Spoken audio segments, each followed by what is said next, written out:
Assalamualaikum warahmatullahi wabarakatuh. Perkenalkan, nama saya Muhammad Arsyad Ramsi dengan NIM 221220640. Nah, di video ini saya akan menjelaskan tentang sebuah program kode optimasi inventory dengan algoritma genetika. Nah, kode ini bertujuan untuk menyelesaikan masalah optimasi inventory menggunakan algoritma genetika. Parameter utama yang dioptimasi adalah jumlah pemesanan optimal, order quantity, yaitu dengan variabel Q yang meminimalkan total biaya yang terdiri dari biaya pemesanan dan biaya penyimpanan. Nah, dalam video ini kita akan membahas langkah-langkah kode ini sambil menjelaskan fungsi-fungsi yang digunakan. Yang pertama itu sudah pasti adalah mengimport library. Nah, yang pertama itu adalah mengimport library random. Ini untuk menghasilkan angka-angka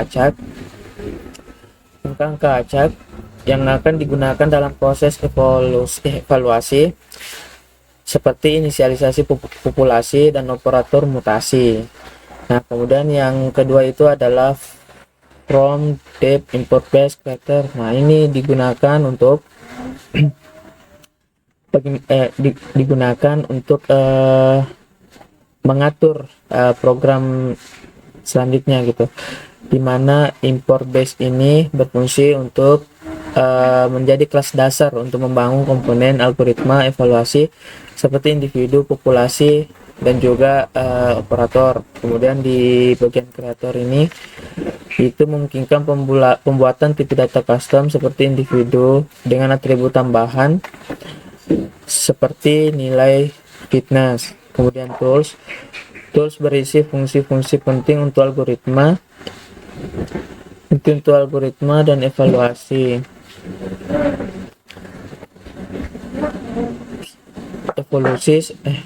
Evolusi seperti fungsi mutasi, seleksi, dan juga protokol. Kemudian yang terakhir adalah algoritma di mana berisi algoritma evaluasi standar yang seperti simple yang mencakup semua langkah-langkah dari inisialisasi hingga seleksi dari program ini. Itu merupakan penggunaan dari library. Kemudian yang kedua itu parameter inventory. Nah, di sini kita membuat 3 variabel yaitu D, S, H. Di mana D itu adalah permintaan tahunan, kemudian S adalah biaya pemesanan per order. Yang ketiga adalah H, biaya penyimpanan per unit per tahun. Nah, sebagai contoh di sini untuk permintaan per tahun itu ada 5.000.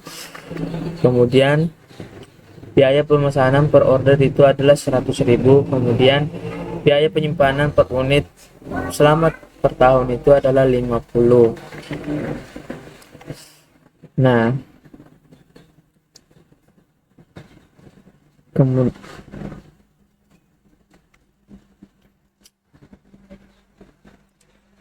kemudian yang kedua adalah fungsi evaluasi. Di sini kita membuat sebuah fungsi yaitu eval inventory. Nah, di sini ada sebuah Q itu adalah jumlah unit yang dipesan dalam satu kali pesanan. Jadi jumlah unit dalam satu kali pesan. Jumlah unit dalam satu kali pesan. Nah, jika Q kurang dari, kita ganti jadi jika Q kurang dari 0, maka nilai fitness tak hingga. Nah, jika nilai Q ini kurang dari 0 atau sama dengan 0, maka nilai fitness, kita memberikan nilai fitness tak hingga, yaitu inventory, untuk menghindari pembagian dengan 0. Kemudian di pembagian biaya, di sini menggunakan ordering cost, yaitu total biaya pemesanan dihitung berdasarkan seberapa sering Anda harus memesan barangnya. Nah, di sini ada permintaan dibagi dengan jumlah unit yang dipesan dalam satu kali pesanan, kemudian dikali dengan biaya pemesanan per order. Nah, ini perhitungan untuk menghitung total biaya pemesanan. Kemudian kita akan menghitung biaya penyimpanan. Nah, di sini kita menghitung biaya penyimpanan dari rata-rata unit yang disimpan. Di sini juga sama, Q dibagi 2, yaitu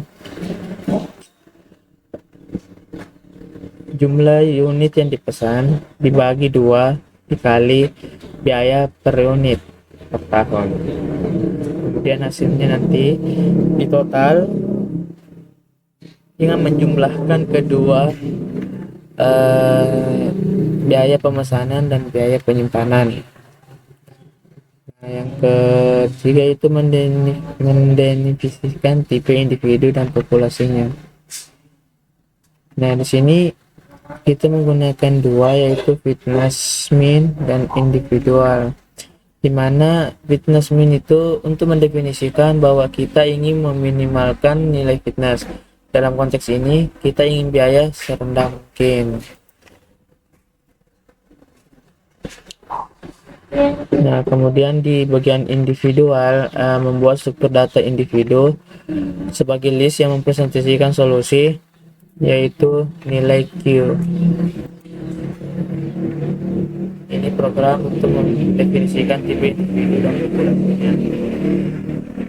Bayangkan setiap individu sebagai kandidat solusi yang diuji adalah kemudian menginisialisasi toolbox. Nah, kemudian di dalam toolbox ini kita membuat atribut individu berupa angka acak dalam rentang 1 hingga 1000.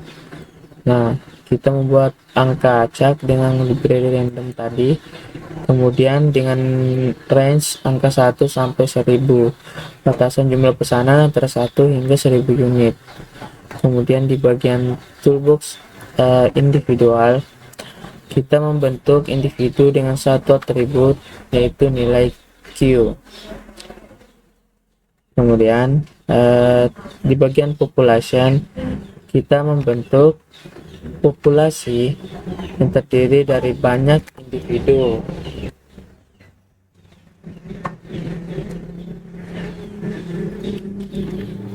Kemudian di bagian operator algoritma genetika, ini perhitungan menggunakan algoritma genetika, di mana terdiri dari evaluate, match, mutate, dan select.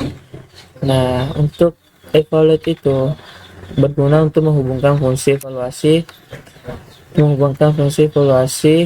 eval inventory ke toolbox. Jadi ini untuk menghubungkan eval inventory ke dalam toolbox. Kemudian match digunakan menggunakan crossover seragam, uniform crossover. Nah, di sini kita menggunakan uniform crossover. Nah, kalau di dalam program yang diberikan itu menggunakan CXTO 2 point. Namun di dalam menjalankan program tersebut, programnya terjadi sebuah error. Jadi saya mengganti menggunakan CX uniform atau uniform crossover yang menggabungkan dua solusi dengan peluang 50% untuk tiap atribut. Dan di bagian mutate, saya menggunakan mutasi mut flip bit yang membalik atribut dengan probabilitas 5%. Kemudian di bagian seleksi menggunakan turnamen, di mana 3 individu diacak dan yang terbaik dipilih. Proses ini menciptakan variasi genetik dan memastikan bahwa solusi yang baik dipertahankan. Nah, kemudian di sini kita menjalankan algoritma genetika. Di bagian population, sama kita menggunakan fungsi toolbox. Di bagian population, di sini berfungsi untuk membentuk populasi awal dengan 50 individu. Kemudian di bagian variabel ini kita menentukan jumlah interaksi evolusi 40 generasi. Kemudian di variabel cxpb itu kita menggunakan probabilitas crossover sebanyak 50%.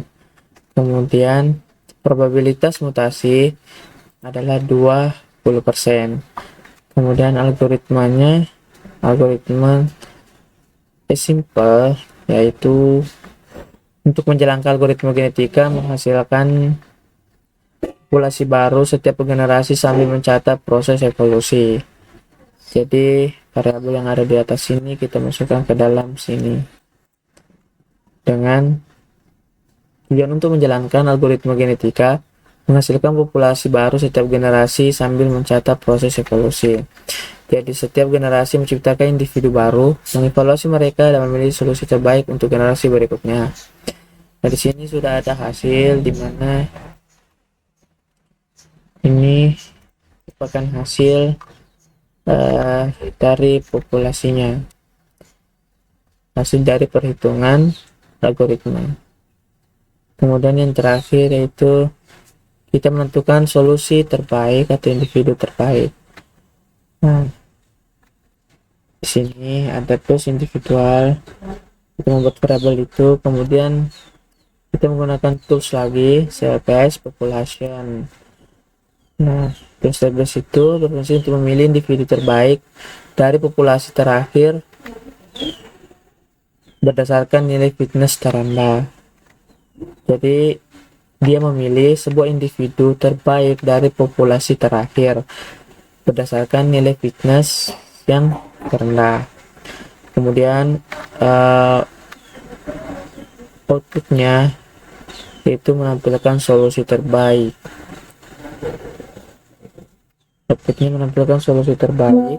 Dari variabel Q dan biaya total minimum. Kemudian kita mencetak base individual dan minimum total cost, di mana nilai Q terbaik ditampilkan di dalam base individual. Kemudian biaya total minimal yang berhasil ditemukan algoritma ditampilkan dalam minimum total cost. Nah, ini adalah hasil dari perhitungan kode di atas. Sekian dari saya. Wassalamualaikum warahmatullahi wabarakatuh.